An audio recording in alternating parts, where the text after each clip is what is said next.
मधुबनी क्या है? मधुबनी एक चित्रकला शैली है। अब क्वेश्चन में यही पूछा जाता है कि मधुबनी चित्रकला किस राज्य की है, तो वो राज्य हमारा क्या है? वो राज्य हमारा है भैया बिहार। याद रखिएगा, मधुबनी जो है बिहार की बात कर रहे हैं। बिहार में एक जिला है, स्टेट है, जहां पर यानी स्टेट का नाम है बिहार और डिस्ट्रिक्ट का नाम है मधुबनी। इसी के नाम पर मधुबनी चित्रकला प्रसिद्ध हुई, जो कहाँ से रिलेट करती है? बिहार से। बिहार की राजधानी आप सभी जानते हो क्या पटना होगी। बिहार में एक शोक नदी है जिसको कहा जाता है कोसी, है ना।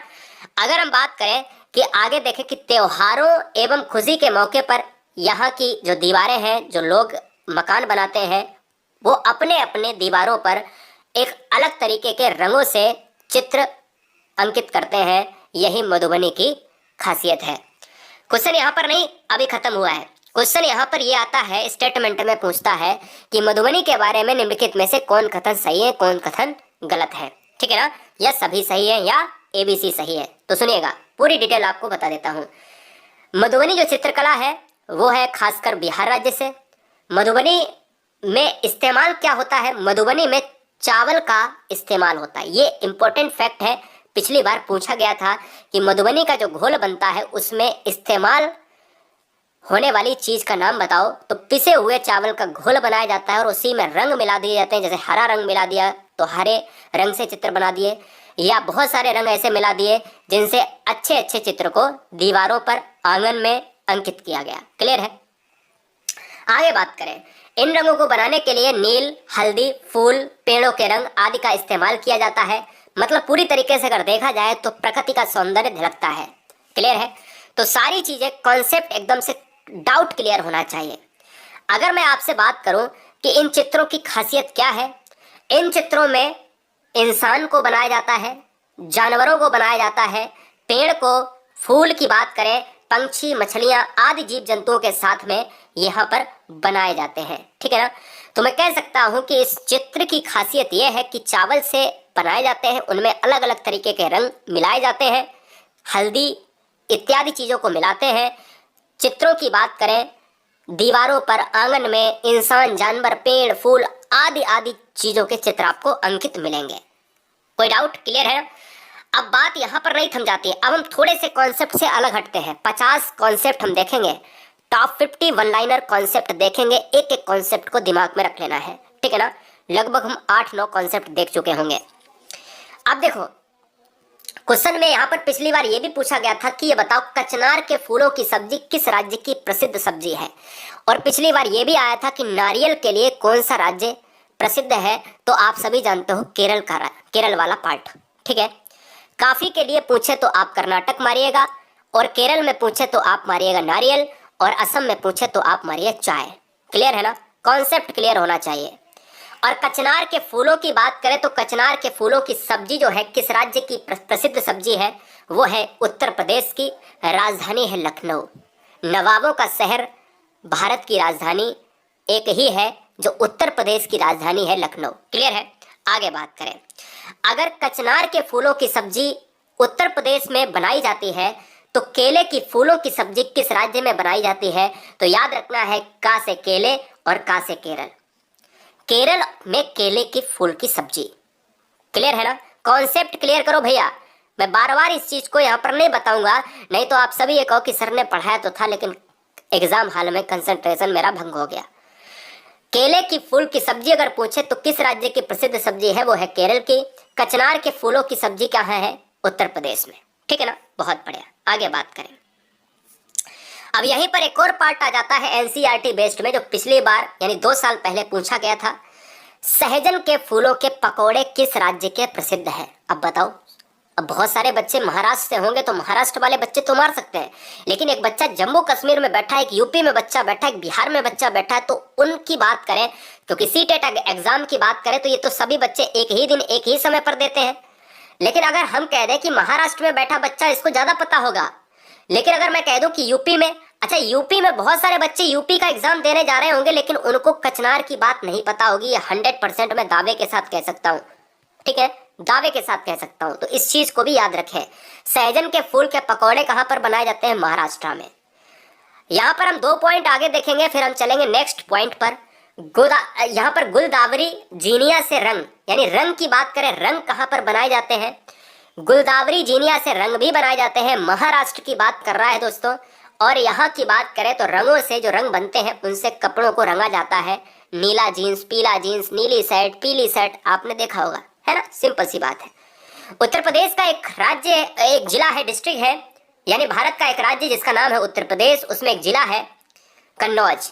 कन्नौज की बात करें, हर्षवर्धन का यहाँ पर कैपिटल कहा जाता है।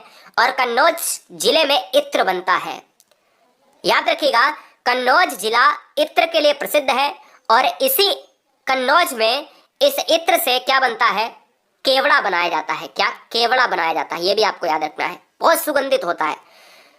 हर बहन हर भाई जो इस वीडियो को देख रहे हैं, वॉच कर रहे हैं, कोई भी गृहिणी वीडियो को वॉच कर रहा है, याद रखिएगा, चैनल को सब्सक्राइब कर लें। अगर आप वाकई में सीरियस हैं, आपको ये लगता होगा कि मैं पहली बार प्लेटफॉर्म पर एंटर हुई हूँ या हुआ हूँ, तो ये आपके लिए बेहतर ही होगा।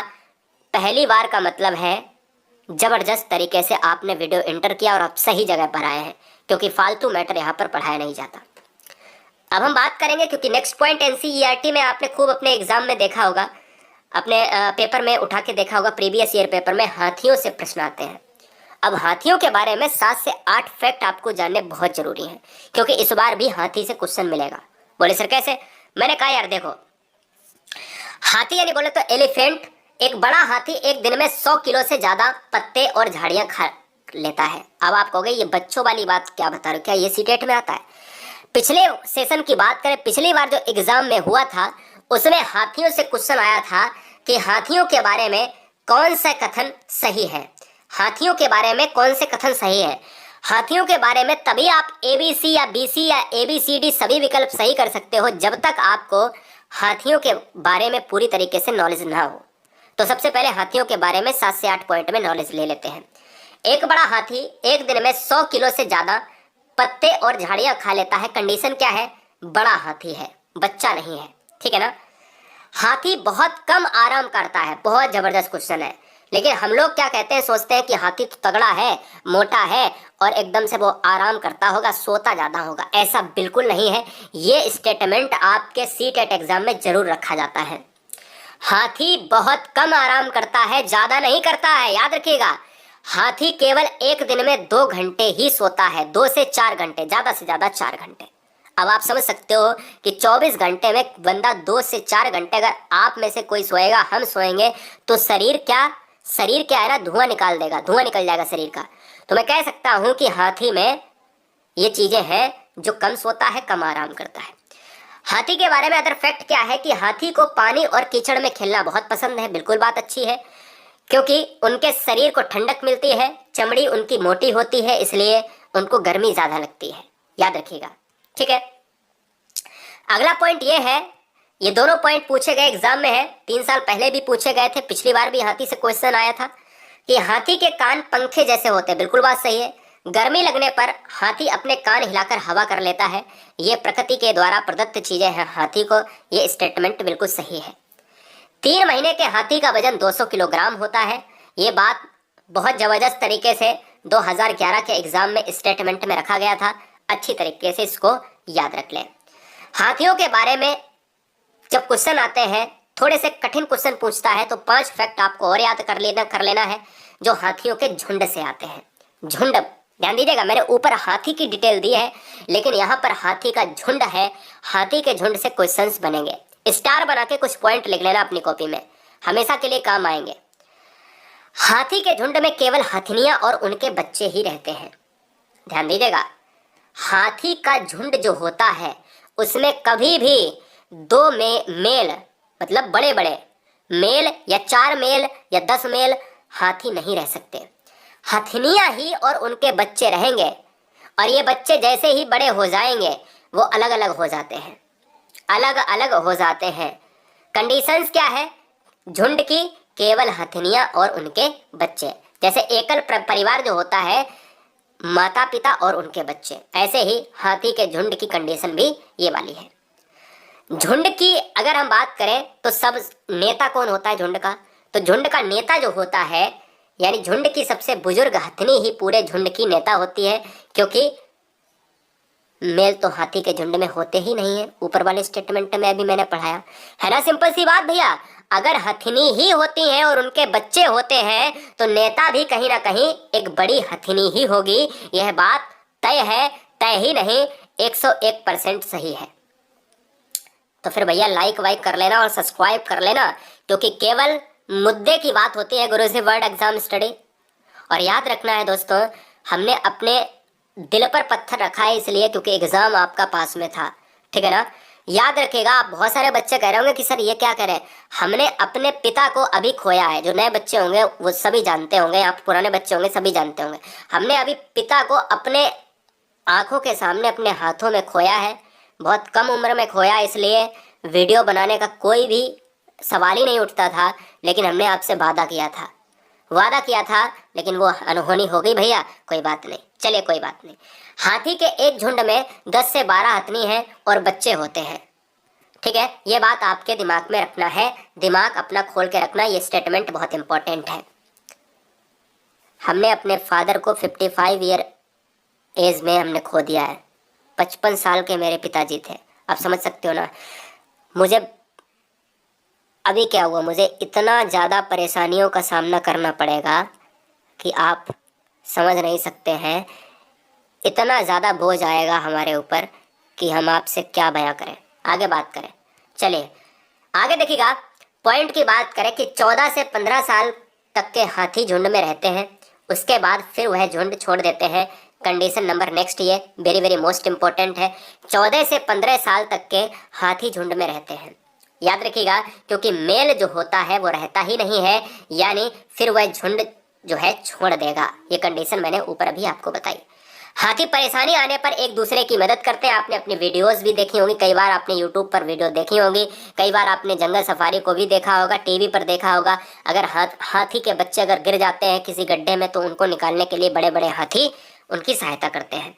ये सभी हाथी से संबंधित फैक्ट थे, आपने अच्छे तरीके से इनको वॉच किया, क्लियर है ना।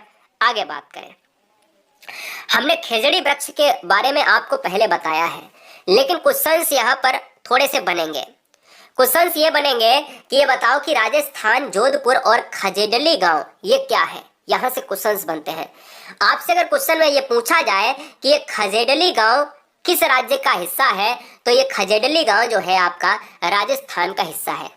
ये खेजड़ी की बात करें, यहाँ पर दोस्तों खेजड़ी की बात करें तो खेजड़ी वृक्ष ही इसी गांव में प्राप्त होते हैं, पाए जाते हैं, यानी इसी गांव में खेजड़ी के वृक्ष भी पाए जाते हैं। खेजड़ी गांव के लोग पेड़ों को कटने से बचाने के लिए 300 साल पहले पेड़ों से चिपक कर खड़े हो गए थे।